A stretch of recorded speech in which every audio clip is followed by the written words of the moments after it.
Hoje, com Orlando Cani, o mestre dos mestres, o criador da bioginástica, yoga ou yoga em movimento. Vamos hoje saber se pronunciamos yoga ou yoga, se é masculino ou feminino. Vamos tirar essa dúvida. Olha aí, nosso primeiro participante está aí entrando, daqui a pouco vem mais. Laboratório de dente, quem está entrando? Isso aí, vem entrando. Hoje nós vamos entrevistar, conversar com Orlando Cani, o mestre. Peraí, o Biofighter está entrando aqui, é isso. Espaço ali. Nosso mestre está chegando, vou convidá-lo agora. Pera. Ponto.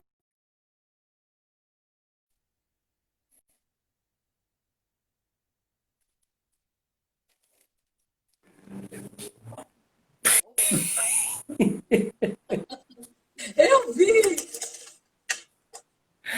O Marcelinho está bebendo uma cerveja, ele chegou aqui de bicicleta. Foi muito engraçado. Foi muito engraçado. Eu vi, a Anitta caiu. Eu vi. Então, como foi de domingo? Foi ótimo, muito legal, muito legal. Preparado para responder perguntas, para contar um pouco da sua história, da sua vida? Vamos ver se eu consigo, né? Porque eu sou muito... Eu não gosto muito de falar sobre essa história, mas às vezes tem que ser. Eu levei anos para falar sobre isso. Um amigo meu que dizia, você tem que falar, você tem que escrever. Então eu comecei, quando botei o livro, disse alguma coisa só do que eu era, o que eu fiz, mas atualmente eu já perdi a vergonha. Depois dos 80, a gente tem mais estabilidade. Para ousar, né? Obrigado, você colocou lá para mim 83, mas é 85. Pois é. Quando faz 85? Eu faço agora dia 29 de novembro desse mês. Então, 29 é Sagitário? Sagitário. Qual o ascendente? O ascendente me parece que é Leão. Leão, olha aí. Eu sou uma leoa, hein? Ah, é? Ela falou que é touro. A minha mulher está dizendo que é touro, a Ilara está dizendo que é touro. Ixi, isso é bom. Dizem que touro é ciumento e dizem que touro é muito cuidadoso, muito materno ou muito paterno, né? O Dilmeri e a Ilara, minha mulher, o ascendente dela é Leão. Leão, tá vendo? Olha aí, estamos fazendo uma tríade. De alguma forma... Leão, touro e Sagitário. Sagitário, é signo de fogo, né? Sagitário é fogo, Áries é fogo, Leão é fogo, tá vendo? O Sagitário é sempre fogo. Pelo menos o meu, quando fiz essa minha história, deu fogo em tudo quanto é canto. Imagino. Olha só, eu estava vendo aqui, eu não sei se todos sabem, mas eu fiquei impressionada com seus títulos, né? Campeão carioca de ginástica rítmica. Olímpica, de ginástica olímpica. Olímpica, tá. De natação também, né? Natação também. Fui técnico de natação, técnico de ginástica olímpica. E aos em 1958, estava acho com 21 anos, 22, não me lembro, comecei o pentatlo. Eu era paraquedista.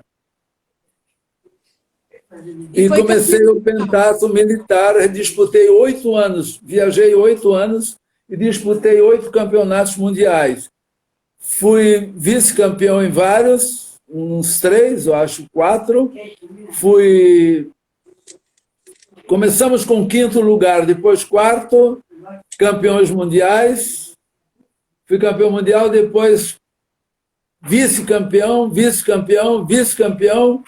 e na Holanda, novamente campeão mundial em 1965. Aí larguei e saí do Exército, porque eu estava lá como atleta. Eu ganhei, como hoje tem eu era sargento, ganhava só para isso. Delícia! E acabei largando as competições e também pedi minhas contas. Fui-me embora para casa, não queria continuar. Isso em que idade você tinha? 17, 18? Quando comecei, não, eu comecei com 17 anos e meio, fui para lá Não, como paraquedista, no exército. no Exército. Entrei com quase 18, já fazendo 18, e fiquei até os 29 Uau! Como atleta. como atleta. Foi o último campeonato mundial que eu disputei, aí pedi minhas contas.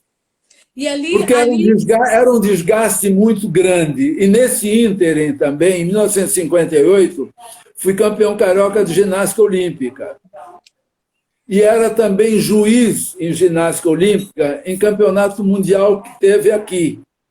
Tivemos um campeonato mundial de ginástica olímpica feminino, e eu nunca esqueci o nome, Vera Kaslavos era campeã olímpica e mundial. E eu fui juiz desse campeonato aqui. E a Hatha Yoga? Onde é E que o é? Hatha Yoga comecei, olha, foi assim um acontecimento, porque a minha sogra, que não era minha sogra ainda, era mãe da minha mulher, né? Eu comecei a namorar a Ilara, ela tinha 14 anos, eu 19. Opa! Hoje era o perigoso, né? Hoje eu seria preso. Mas ela tinha uma amiga que era famosa, cantora, inclusive, o pai dela era famoso professor do Pedro II, professor Oiticica, que era um gênio. E ela disse: Orlando, tem um professor francês que ele está precisando de alguém para tomar conta da academia, porque ele vai para a Índia fazer um curso. E ele ele lecionava yoga. E era professor de ginástica também, mas ele não pode ficar com a academia como dono da academia. Tem que ter alguém que seja o responsável. Eu era professor já, eu me formei com 20 anos, então, o que aconteceu? Quando ela me deu o nome, eu disse: não é possível. Ele foi meu professor quando eu tinha 15, 16 anos. Ele foi meu professor, primeiro, de ginástica corretiva. E eu aprendi tudo com ele em ginástica corretiva e yoga. E daí então, as coisas foram acontecendo. Mais tarde, em 73, eu fui para a Índia com a minha mulher, fizemos um curso onde ele fez, mas só que eu já trabalhava yoga, dava aulas com aquele método do Dr. Yogendra, ele era médico. Eu era professor aqui há 12 anos, desde 61. Em 73, fomos à Índia, fizemos o curso com ele, com o Dr. Yogendra. E ele me mostrou muitas coisas, porque ele funcionava, o yoga, de uma forma mais científica, ele como médico. Entrava muito na ciência. Foi daí que eu me apaixonei pela neurociência e comecei, quando eu cheguei, mudei o esquema de aula. E ele botou em minha cabeça uma coisa muito importante. As posturas devem ser fixas e confortáveis. Isto é, ginástica, yoga não é ginástica. Os movimentos posturais são para que você possa adquirir uma concentração gradativa, a lapso de tempo. Isto é, à medida que você repete, você vai se concentrando no seu corpo e vai começando a perceber as sensações, as reações que o teu corpo oferece. Então, a tua concentração começa a aumentar. As posturas, ele disse, devem ser simples e confortáveis. Não é uma questão de você se contorcer, não é esse o objetivo. Você colocar pé na cabeça e virar um acrobata de circo. O objetivo do Hatha Yoga, aí eu procurei ler, estudar mais profundamente e vi que o codificador do yoga realmente falava só sobre isto. Uma postura deve ser fixa e confortável, que ele chama em sânscrito Stiram Sukham Asanam. E daí, então, eu comecei a mudar e coloquei a ciência, eliminei pousos sobre a cabeça, de um modo geral, só para jovens e sadios e com a coluna perfeita, porque eu era professor de ginástica corretiva também, e comecei a observar que realmente o que ele falou estava certo. Você ficar de cabeça para baixo, apoiado no topo da cabeça, chamado Shirshasana, eu falo isso em meu livro. É perigoso porque você pode, não sabe, tem uma vértebra cervical um pouco fora do lugar e você poderá, então, ter um problema futuro muito sério. Existem posturas simples, onde você levanta os quadris e fica mais tempo para que a circulação, então, melhore, seja aliviada. Isso, por exemplo, no caso de um atleta, é extremamente importante. E o que me resolveu meus problemas como atleta foi o yoga. Agora, Orlando, em que momento você se deu conta de que estava criando um método?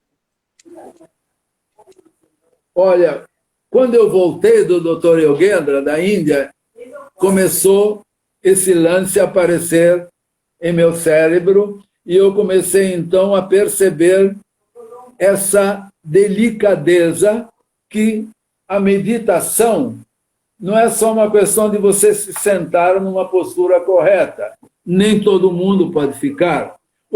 Quem tem mais dificuldade em sentar-se por 15, 20, 30 minutos para meditação é o atleta.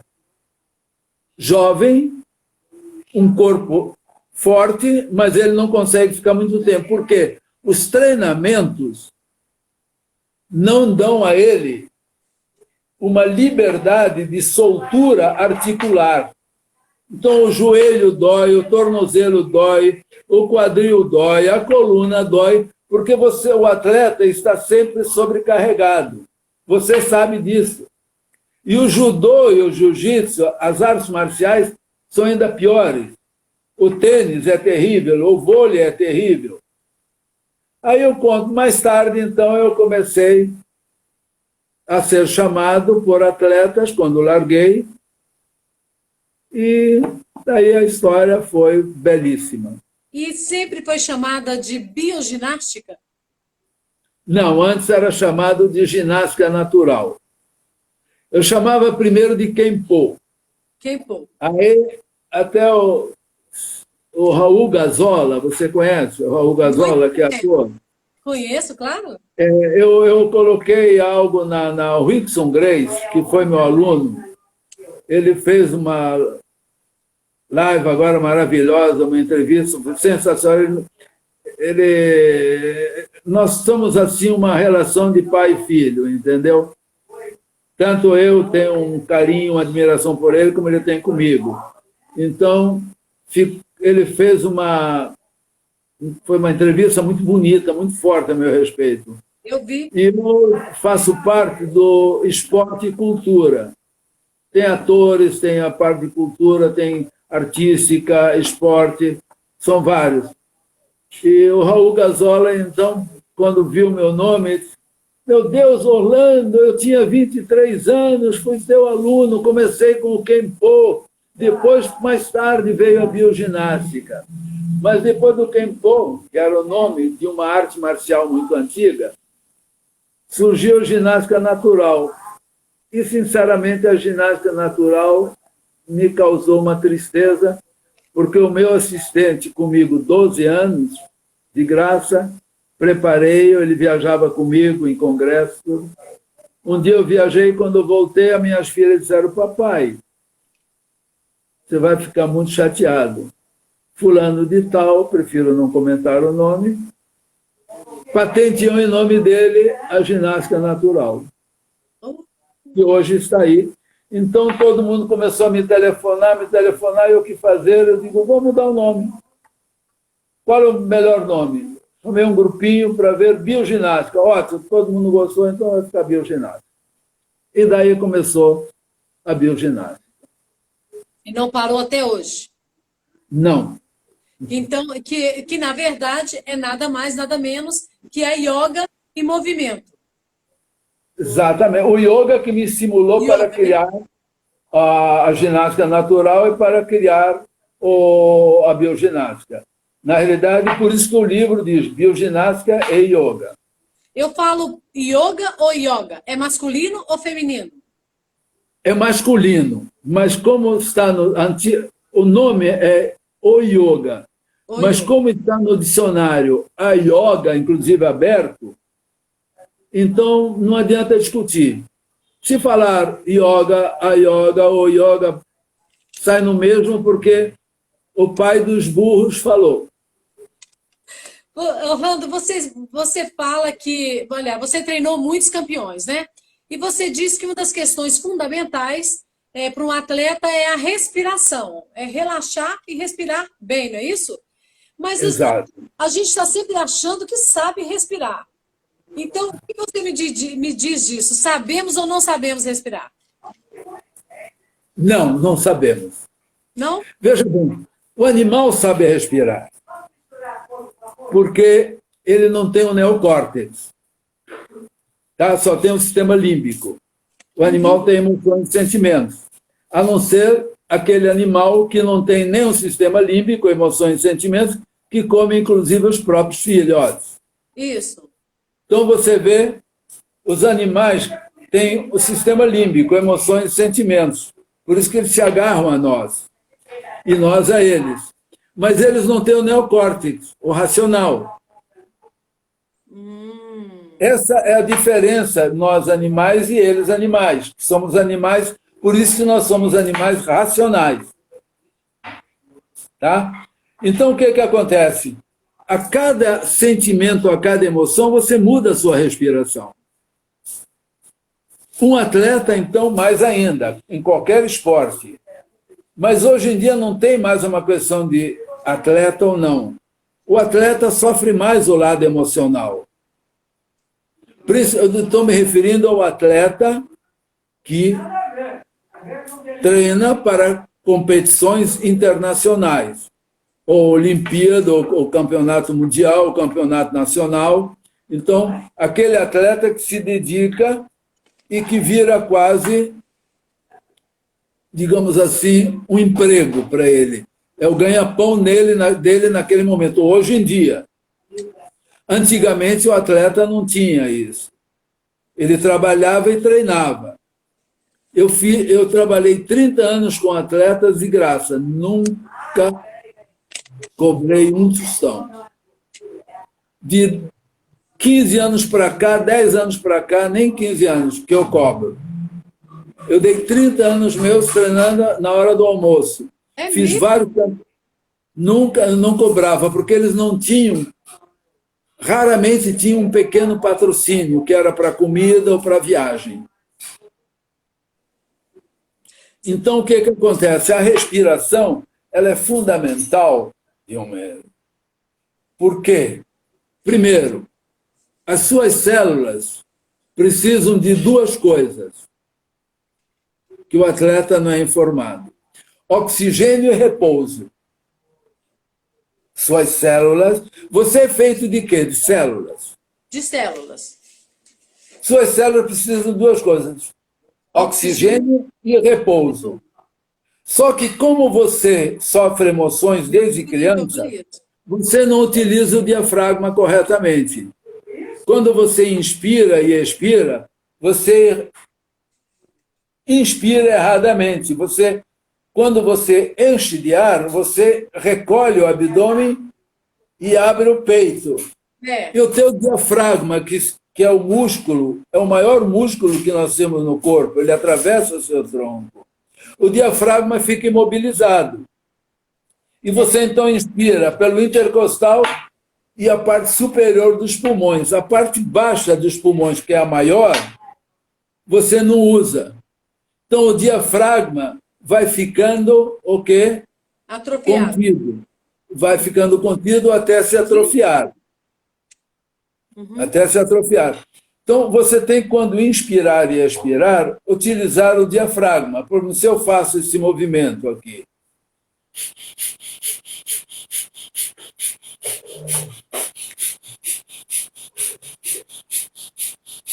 quando eu solto o ar, a barriga, eu contraio os retos abdominais, o abdômen, e o diafragma, então, é comprimido e empurra o ar para fora. O ar residual fica geralmente na parte baixa. Entendi. Na parte baixa dos seus pulmões. Qual é a parte maior dos seus pulmões? A parte do meio para baixo. Uhum. Então, a inspiração intercostal, que é lateral, você ainda inspira mais ou menos, mas também ninguém, quando eu dou uma respiração lateral, que é chamado intercostal, ninguém consegue mover as costelas. Então, está paralisado. E usa a parte superior. Quando você está cansado, o que você faz? Como é que é? E todo mundo diz assim, respire, respire. Na tua cabeça, respire e botar ar para dentro, porque você está com falta de ar. Então você faz assim. Não, você tem que e contrair o abdômen para contrair o diafragma. Então o diafragma funciona assim, de cima para baixo. Como ele é um músculo muito grande, quando ele passa no meio, na região do umbigo, a minha barriga vai para frente, para dar espaço. Mas ele não funciona para frente e para dentro. O meu abdômen, sim, mas o diafragma funciona como um êmbolo de automóvel. Ele faz esse movimento, para cima e para fora. Quando ele desce, eu encho os pulmões, porque eu crio espaço. Quando eu expiro, boto o ar para fora, eu contraio o abdômen e o diafragma sobe. Empurra o ar para fora, principalmente o ar residual, que na pandemia hoje é extremamente importante. A eliminação do ar residual. A respiração não vai me curar da Covid-19, mas vai também me proteger. Porque quando eu inspiro e expiro, eu faço de manhã quando acordo, de noite quando deito e durante o dia outras vezes. Porque eu levo oxigênio para dentro, para as minhas células, e toda hora que eu posso, eu fecho os olhos e relaxo. Eu não tenho uma hora específica para a meditação. Eu, quando estou andando, estou caminhando, estou fazendo minhas coisas, faço minhas orações todas as noites. Não só para mim, para minha família, para meus netos, filhos, mulher, amigos doentes, pessoas que eu nem conheço doentes, e faço para toda a humanidade todos os dias. Tem umas 40, 50 pessoas, fora a humanidade toda. O povo brasileiro, para que haja uma melhora. Então, quando eu termino essas orações, eu estou relaxado, porque eu estou bem comigo mesmo. Mas antes de fazer as orações, eu respiro, porque eu levo oxigênio e elimino o gás carbono. Então, eu recupero o equilíbrio psicológico, o equilíbrio mental, o equilíbrio fisiológico e o equilíbrio muscular. Eu passo a equilibrar o meu corpo como um todo. Porque o meu corpo é um templo. É um templo que chame de alma, espírito, seja lá o que for. Chame você o que quiser. Se não acredita em nada, nem alma, nem espírito, mas ele é um templo. Ele guarda os meus sentimentos. Ele guarda o meu amor. Ele é que me dá equilíbrio para poder vencer as atrocidades, as coisas que na vida eu vou encarar a cada momento. Então, o meu objetivo, a respiração me acalma. Por exemplo, a expiração prolongada. Se eu fizer uma inspiração,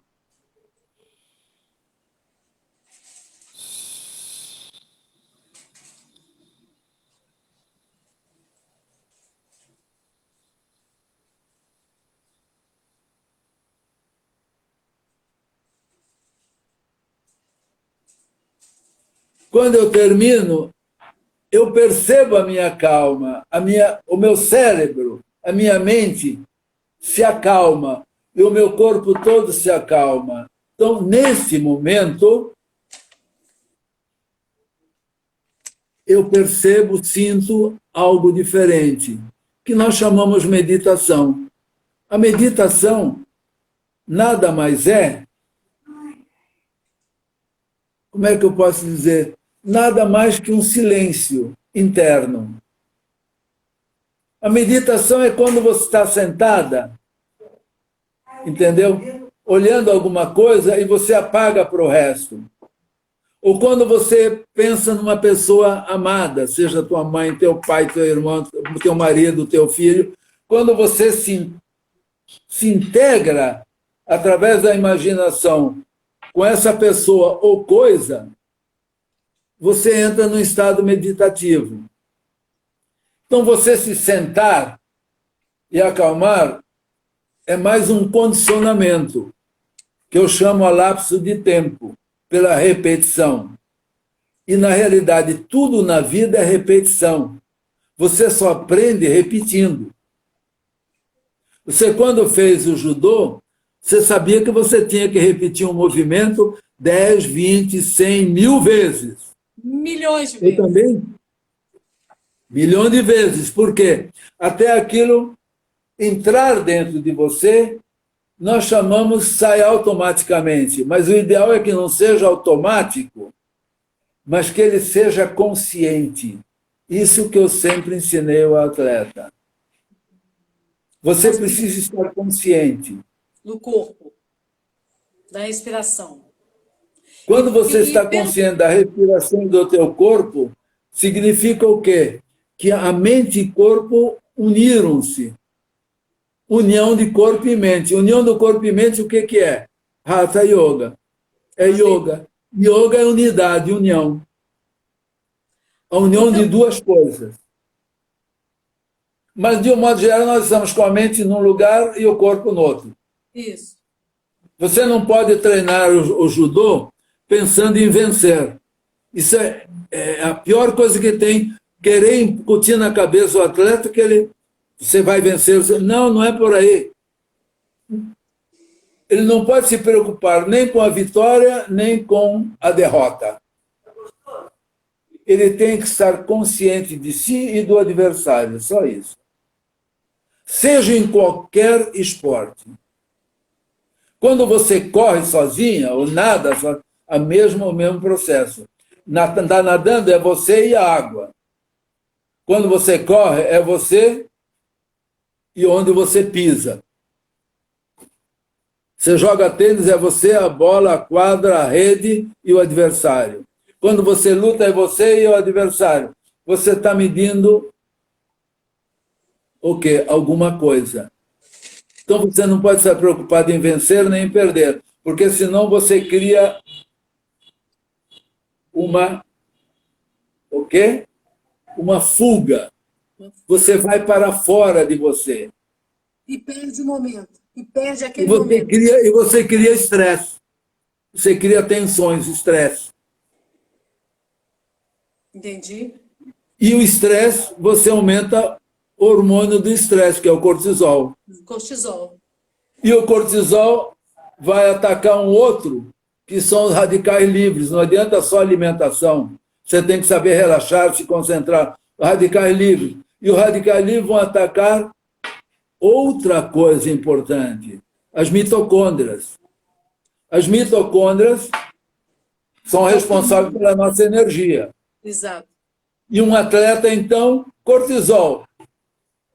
Radicais livres. Mitocôndria, a energia dele vai para o brejo. Exatamente. Então, ele se dispersa.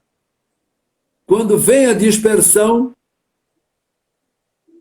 ele perdeu acabou. o momento. Ele perde o momento. Exatamente. Então, na sua técnica de respiração, você ensina o indivíduo, o atleta, a respirar, a usar o pulmão inteiro.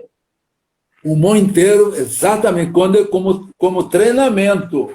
Mas quando ele está treinando ou lutando, ele só vai usar o diafragma. Quando ele vem para cima, eu digo, quando você perceber que o teu adversário está usando a parte superior, ataque porque ele está disperso e cansado.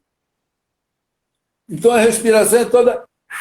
Se você está com movimentos de encolhendo a barriga, porque empurrando o diafragma empurrando o quê? O ar, que ar é esse para fora? Dióxido de carbono. Dióxido de carbono. É o residual. Você te permite levar oxigênio. Quando você está com uma pessoa que está com um problema, tensa, chorando,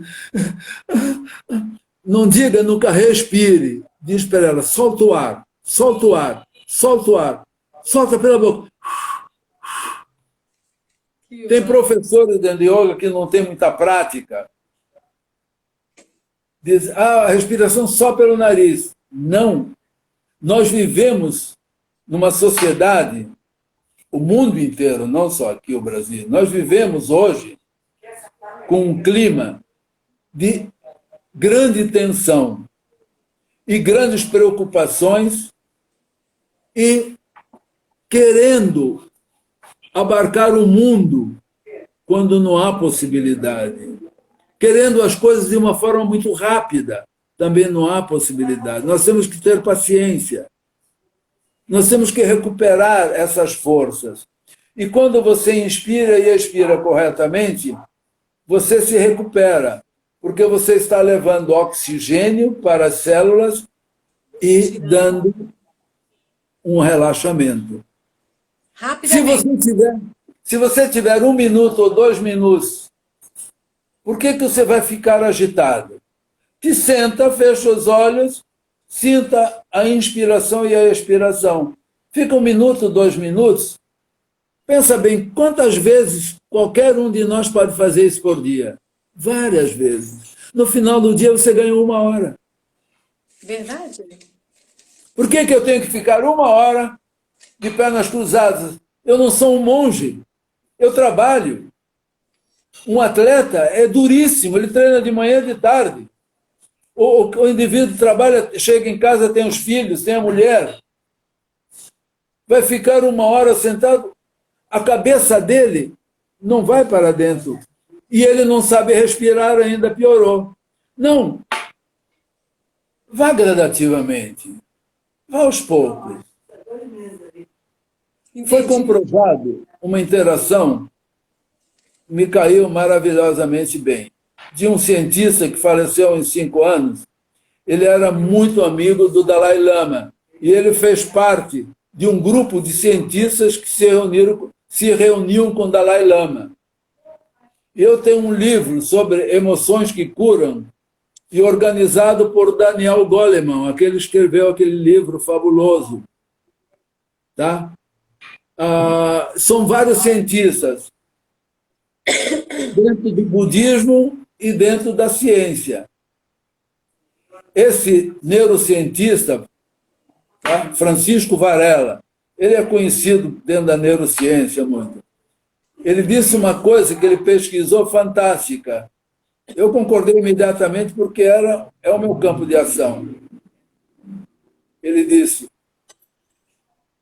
você tem linfócitos, o sistema imunológico, você tem os linfócitos A e linfócitos B. Isso. Os linfócitos A são produzidos pelo timo. São poucos, como os generais. E os linfócitos B são produzidos na medula óssea, que são como os soldados.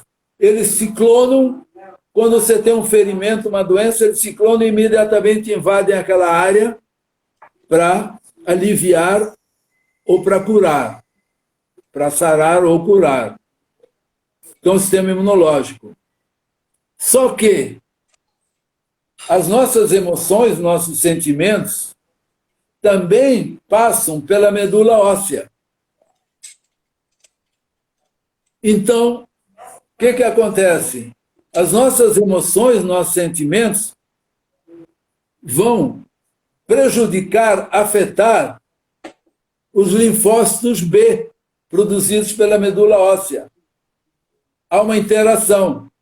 Por isso que quando nós ficamos com as emoções em frangalho, como está acontecendo para muita gente agora, o que acontece? Você cai de produção e você fica doente, você adoece mais rápido. Porque o teu sistema imunológico caiu, os linfócitos B caíram, que foram afetados pelas emoções e sentimentos. Porque a medula óssea tanto produz os linfócitos B, como as emoções e sentimentos passam pelo sistema autônomo. E a timo aí, entra onde? Hein? A timo seria o linfócito A. Linfócitos A, o timo, aqui no peito.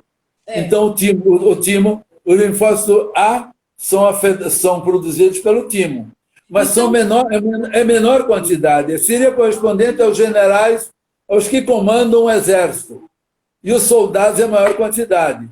Só que os linfócitos B ciclonam com uma velocidade muito grande quando precisa atacar algo, um ferimento qualquer, uma doença. Mas quando você está emocionalmente afetado, é o problema. Então, por isso que muita gente fica deprimida quando a timo é atacada? Seria por isso? O pânico, a depressão? A depressão, já basta o... Não precisa ser o timo, basta o linfócitos B, medula óssea. É o suficiente. No seu livro, Cani, Cani ou Cani? Cani. Cani, você diz que o esporte ele enaltece o físico e também a moral. Me diz aí, me fala qual a conexão que você quis fazer aí da moral com o físico. Olha, até para você talvez o entendimento seja mais fácil. Porque o esporte cria, produz, te dá disciplina, coragem, vontade. Isso. Basta esses três, não preciso mais dizer. Tá ok? Disciplina, coragem e vontade. E vontade. A vontade de você vencer. Lógico, quando eu disse ainda há pouco, você quando vai para a competição, não pode ter na cabeça vitória ou perda. Né? Não.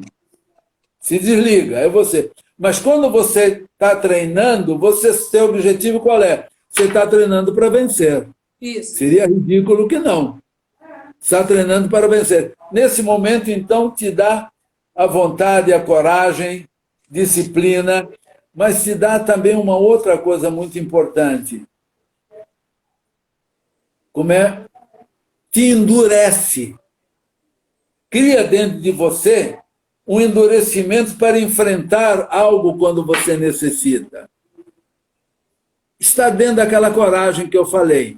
Sim. Tá? A tua vontade, ela remove montanhas. É aquele atleta que, às vezes, ele perde a noção e é capaz de morrer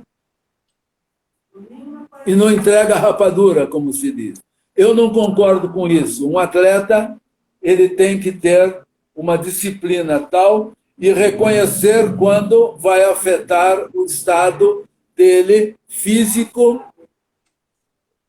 Aí está através do humor, vai afetar o físico, o mental, o emocional e o intelectual. Porque o atleta, quando está treinando e quando está disputando um campeonato, eu às vezes digo, cuidado para não ficar burro. Aí ele olha para mim. Porque quando você está disputando um campeonato, você treina 4, 5, 6 horas, tudo bem, e aguenta o rojão. Quando você vai lutar, você não aguenta 5 minutos. Mas por quê? Se fisicamente você estava tão bem, porque o emocional é tão forte que a tua defesa vai lá para o brejo. Olha aqui atuando os linfócitos B. Sistema imunológico teu vai lá para baixo. E o cortisol lá em cima. E o cortisol lá em cima. Então, o que acontece? Nesse momento, você tem que estar forte, sim, com uma vontade férrea. Mas você tem que reconhecer quando você está perdendo para você não se machucar, inclusive. Você sabe que tem aquele que o braço quebra e ele não bate. Tem. No judô, jiu-jitsu, tem isso. Temos. O braço quebra, eu tive um amigo assim, que levou do professor uma bronca danada. Ele gritou para o outro, chega. Chamou o cara, isso quando estava fazendo educação física. Eu fiz judô com o professor Ogino. Ups, faz tempo. Você conheceu? Não conheci, mas... Ele morreu com 90 e poucos anos. O professor Ogino era pequenininho, magrinho. Faixa preta, 12º dan. Sim, já era um mestre dos mestres. Agora, mestre, ele era uma coisa. Ultimamente eu tenho falado muito sobre a possibilidade de implementar nos currículos escolares a meditação e a yoga. Há quem diz que eu estou equivocada, que essa prática jamais iria ser implementada. Eu gostaria de saber o que você pensa disso. Isso não seria um comprometimento maior da escola com o aluno, com as famílias? Isso não melhoraria a ansiedade dessas crianças, o estresse? Não iria dar um poder de concentração maior para essas crianças? O que você pensa disso? Das crianças em idade ainda muito novinhos ainda, tá meditando e fazendo yoga. Qual a sua opinião sobre isso? Você se lembra que a gente comentou sobre isso, não foi? Conversando? Quando eu te falei sobre isso, você disse, Holanda, essa é a minha esperança. Eu fiquei muito contente com isso, viu? Quando você falou aquilo. Fiquei muito contente. Você ganhou muitos pontos comigo com isso aí. Porque é uma luta que eu tenho muito longa, porque eu, quando me formei, eu lidei muitos anos com crianças. De 4 a 6, 6 a 9, 9 a 12, 12 a 15. E eu me lembro em colônia de férias, toda sexta-feira, no final, eu recebia elogios. Eu colocava todas essas coisas nas crianças. Eu não conhecia yoga ainda. Estava com 20 anos, eu não conhecia. Estava com 21 anos. Logo depois que eu conheci yoga, aos 22. Então, o que acontece? Veja bem, as nossas crianças, não são só as nossas aqui, tem alguns países que as crianças são mais orientadas para uma introspecção também, questão de família mesmo. Vamos falar as nossas crianças. Nossas crianças são muito agitadas. Sim. E os professores, de um modo geral, que aprendemos assim, eu me lembro que foi assim. É quase que é natural nós ficarmos contentes, e os pais também, quando a criança grita, se esperneia e brinca e pula e não para. Assim como a gente sabe, quando bate o recreio, a criança sai gritando. Eu fui criança, a gente sabe disso, a gente adora quando acabou sair gritando. Então, eu comecei a perceber que aí eu criei a bioginástica, a ginástica natural, que havia necessidade de o ser humano, o homem, ter uma ginástica, aprender uma ginástica que não fosse exclusivamente física, mas que abrangesse também outros níveis do ser, como fonte de saúde física, emocional, mental, intelectual e, por que não, espiritual. Porque o espiritual, não adianta você dizer que eu sou espiritualista, não é por aí. A espiritualidade está dentro de nós. O que é a espiritualidade? É eu ser um indivíduo bom. Ter amor dentro de mim e espalhar esse amor. Então, muito bem, se é isso, eu devo começar a colocar isso na criança. Porque se você vai para a faculdade e diz assim, vamos agora meditar, ele vai olhar para você, um vai dizer, pô, legal, o outro vai dizer, pô, esse professor meio maluco, meditar, agora, o que há? Eu vim aqui para fazer engenharia, fazer direito, fazer seja lá o que for, né? Então, eu vou ser dentista, o que eu quero com isso? Se você já ouviu sobre isso, você vai aceitar. Mas o que acontece? Uma criança, quando vai para o jardim de infância já, com cada professor, aquela criança passa 1 minuto ou 2 minutos. Passa 1 minuto, por exemplo, com os olhinhos fechados. Manda sentir o corpo. Ou manda imaginar alguma coisa. Vocês vão imaginar um céu azul, assim, assim, assim. Então, o que mais que eles gostam? Uma nave espacial correndo pelo espaço, tudo mais. Ele começa a ficar com os olhos fechados e começa a funcionar a imaginação, que é muito importante.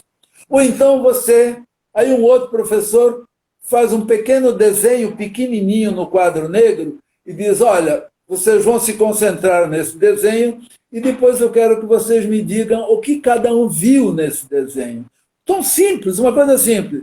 Ele está trabalhando a concentração. Aí você diz assim, quando ele estiver olhando, agora fechem os olhinhos e percebam e vejam aquele desenho com os olhos fechados. Vai aparecer na retina. Então, as coisas são simples, meu Deus do céu. O que vai acontecer?